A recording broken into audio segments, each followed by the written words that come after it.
Hey guys, welcome back to the channel, and today we're doing another movie review, another Marvel movie review, in fact, and this one is Spider-Man Homecoming.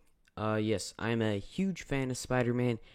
He could be my favorite Marvel superhero, I don't know, after Avengers, Infinity War was like Thor, Spider-Man, I'm torn, but I really did enjoy this movie, and let's get into the review. By the way, spoilers are going to be in this review, so you have been warned. Although it's been over a year since this movie's came out already. It's been a pretty fast year. Not very long at all.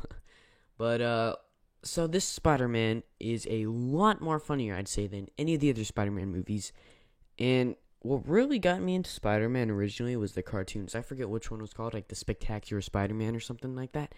I don't know, but I don't know what it was called, but I remember I really liked it, and that's what got me into Spider-Man. And then I started to watch the original Spider-Man movies that came out in the early 2000s. I enjoyed those ones, and the new ones, I didn't really care for them that much. The Amazing Spider-Man movies, I didn't really care for those that much. I didn't really like the Lizard in the first one, and the second one, I just didn't really like at all. So I was like, okay, maybe I'll enjoy this one. I had good feelings because I saw Captain America Civil War and I saw Spider-Man that movie. And I was like, okay, I think I'll like him. I think he's going to be a good Spider-Man. Um, so I go into the movie and I'm like, I'm excited for this. I can't wait. I think it'll be good. And I walk out of the theater and I'm like, yeah, it was good. So the movie, I haven't seen it in a while, but I know the plot very well. The movie is about Spider-Man really wanting to be more than just a neighborhood Spider-Man. He wants to be an Avenger. And Tony Stark's like, yeah, no. You're staying in neighborhood Spider-Man, a friendly neighborhood Spider-Man. And Spider-Man's trying to prove himself. He's like, you know what?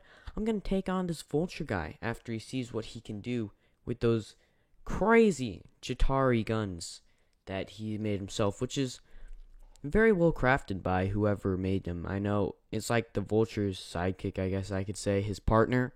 I don't know his name though. But those are very well crafted. And this whole movie is about Spider-Man trying to prove himself to Tony Stark that he can do more. And then at the end, he's like, yeah, you know what? I'll just stay neighborhood Spider-Man. But Tony Stark still gives him his suit back. I don't know if this is my favorite Spider-Man movie. I'm gonna say it like I really like it. It's top 2 Spider-Man movie. I can't decide between this one and the second Spider-Man movie, Spider-Man 2. I really like that one as well. I have to really get into both of those, and I'm fine with just having them both like similar. Like I don't need to have a favorite Spider-Man movie. I can be torn. I can debate on my own and stuff. I like talking about this stuff, so I mean maybe I can make a video on which one is better and how they contrast and everything. I'm not a professional movie reviewer, so I don't know like how to perfectly review a movie. I'm trying as best I can, but like trying to talk about the plot and like how it connects, and I don't know. Back to the review. I say that a lot in my videos. I know. Calm down. It's fine. It's a movie review, okay? Or an attempt. But I just really liked in this movie the energy that Peter Parker had. It's not in any of the other Spider-Mans. He doesn't have the energy like this. He's excited about everything. It's like he was excited about a lady buying him churros in the beginning of the movie. He was like, yeah, a lady bought me churros. That was cool. And then you can tell he doesn't think most of the things through. Like, he ends up saying, like, I shouldn't have told him about the churros. I know that might sound confusing what I'm saying, but, like, that's just something I noticed. He's very excited about everything, and he doesn't really think everything through. And this Spider-Man, I would say, is the most powerful, I could say strongest. Not exactly strongest, it's hard to say. His powers are the strongest out of all the Spider-Mans. Out of all the Spider-Man movies, he is the most powerful Spider-Man. You got a real good glimpse of that in Avengers Infinity War. He was like doing crazy stuff on Titan that I don't think any of the other movie Spider-Mans would have been able to do.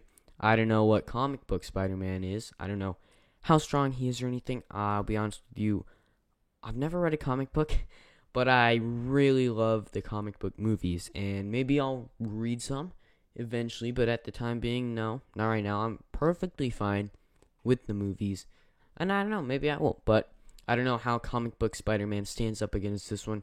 I just know that this Spider-Man is really popular with the fans, and he is my favorite Peter Parker for, in the movies for sure. So I'd have to get into, if I really wanted to say like which Spider-Man's the best, I'd really have to like prepare for that, and this is just a review. But yeah, Spider-Man Homecoming was a great movie. I thoroughly enjoyed it, and my rating for this is an 8.5 out of 10. Yeah. If you enjoyed that video, make sure to leave a like on the video. And if you like videos like this about movies, about trailers, about anything movies, make sure to subscribe to the channel, because that is what I do on the channel. And yeah, that's about it. I hope you enjoyed, and if you did, I'll see you next time.